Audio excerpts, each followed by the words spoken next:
Republicans and Democrats have been at odds over the funding for the Immigration and Customs Enforcement Agency, known as ICE. This conflict has led to a partial government shutdown, causing significant disruptions, especially at United States airports. After weeks of impasse, Republicans in the United States Congress have announced a breakthrough agreement to fund the Department of Homeland Security. This deal, presented by Speaker of the House Mike Johnson and Republican Majority Leader in the Senate John Thune, is set to release funds for the majority of the department and crucially, the controversial deportation raids by the government of United States President Trump are planned to be funded through a separate measure. Johnson and Thune stated that the Department of Homeland Security would be financed until the end of the current fiscal year. The Immigration and Customs Enforcement Agency and Border Protection would draw upon funds that were separately approved last year. For the long-term financing of these critical agencies, Republicans intend to use what is known as the reconciliation process. This is a party political procedure that enables them to bypass resistance from the Democrats. In a joint statement, Johnson and Thune explained, quote, "With this two-track approach, the Republican-led Congress will fully reopen the department, ensure that all federal employees are paid, and specifically fund immigration, law enforcement, and border security for the next 3 years, so that these law enforcement measures can continue unhindered." End quote. This agreement marks a significant turnaround for Republicans.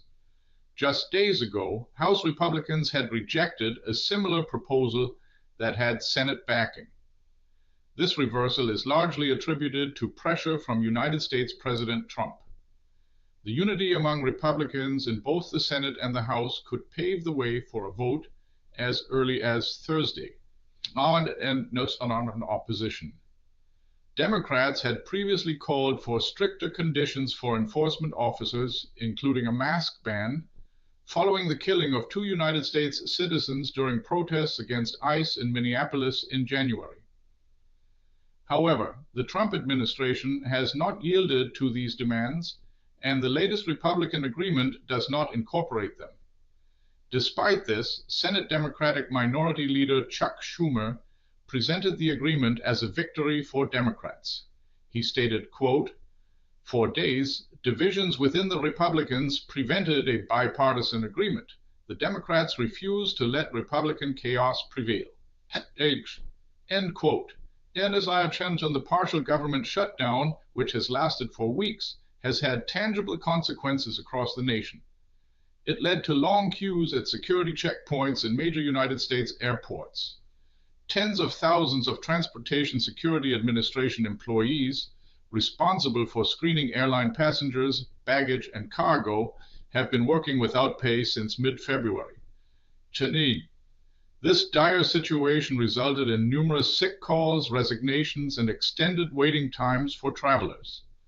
Some United States airports, including Houston in Texas, John F. Kennedy Airport in New York, and airports in San Diego and Atlanta, recommended that passengers arrive hours earlier than usual for security checks. In an attempt to mitigate the impact, the United States government deployed a number of immigration and customs enforcement employees to assist with security at airports. However, these individuals are not trained for passenger and baggage scanning, raising further concerns about airport safety and efficiency. Summary: Republicans and Democrats have been in a heated dispute over the funding for the Immigration and Customs Enforcement Agency, IC, leading to a partial government shutdown and significant disruptions, particularly at United States airports. After weeks of gridlock, Republican leaders Mike Johnson and John Thune announced a breakthrough agreement to fund the Department of Homeland Security. The deal ensures most of the department receives funding, while ICE and Border Protection will utilize funds separately approved last year. Republicans plan to use the reconciliation process to bypass Democratic opposition for long-term financing of these agencies. This agreement marks a shift for Republicans attributed to pressure from United States President Trump after an earlier similar proposal was rejected by House Republicans. The deal aims to fully reopen the department, pay all federal employees, and fund immigration law enforcement and border security for 3 years. Despite Democratic demands for stricter ICE guidelines following protests in Minneapolis, the Trump administration has not conceded, and the new agreement does not address these issues. Nonetheless, Senate Democratic Minority Leader Chuck Schumer characterized the agreement as a victory for Democrats. The weeks-long partial government shutdown severely impacted United States airports. Tens of thousands of unpaid Transportation Security Administration employees working without compensation since mid-February led to widespread sick calls, resignations, and prolonged security wait times. Major airports like Houston, John F. Kennedy, San Diego, and Atlanta advised passengers to arrive hours early. The government deployed untrained ICE employees to assist with airport security, further highlighting the challenges faced during the funding crisis. What's your take on US shutdown? Republicans strike deal on DHS, ICE funding? Share your view in the comments. Do you think this will matter in the next news cycle? This video was generated using artificial intelligence.